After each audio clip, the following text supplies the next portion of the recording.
Hi guys! For today's video, tayo ngayon ay magpe-prepare para sa birthday ni Hayes dahil siya ay magbe-birthday sa school. Pero dahil mabilis lang kapag nagbe-birthday sa school dahil sinisingit lang nila yun sa recess ng mga bata, ay meron din surprise na matatanggap sa amin si Hayes pag uwi ng bahay. At ayan guys, kitang-kita nyo naman kung gaano katuwa si Hayes nung makita niya kaming dumating sa school niya at aayusin na namin yung mga loot bags at giveaway.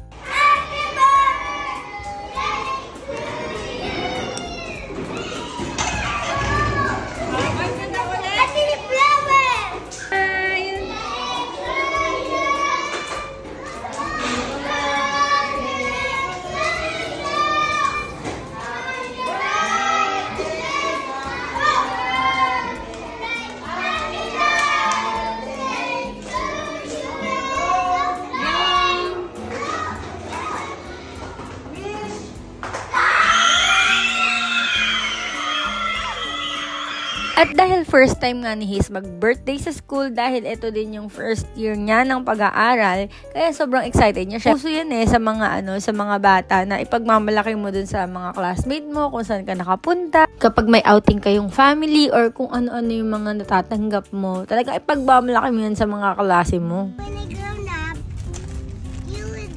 I'll paint everybody's nails.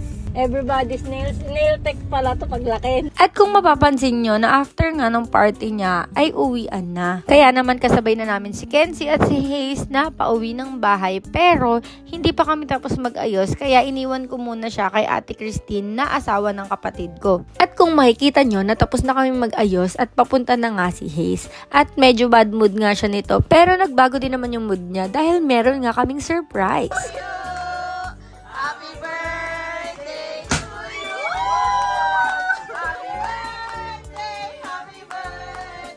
Blow mo na, Hayes! Okay, wish daw muna. Anong wish mo?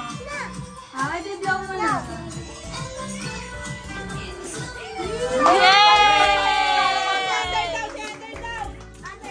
Wala sa isip ko. Blow! Yan, paano kayo kakainin yan?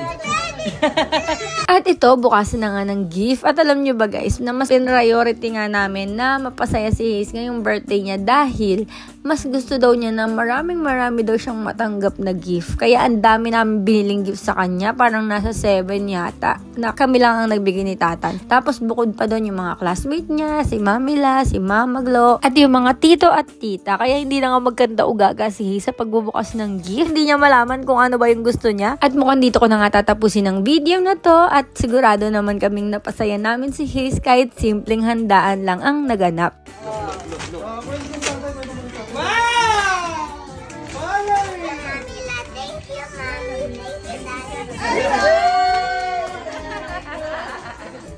Yun lang po at maraming salamat!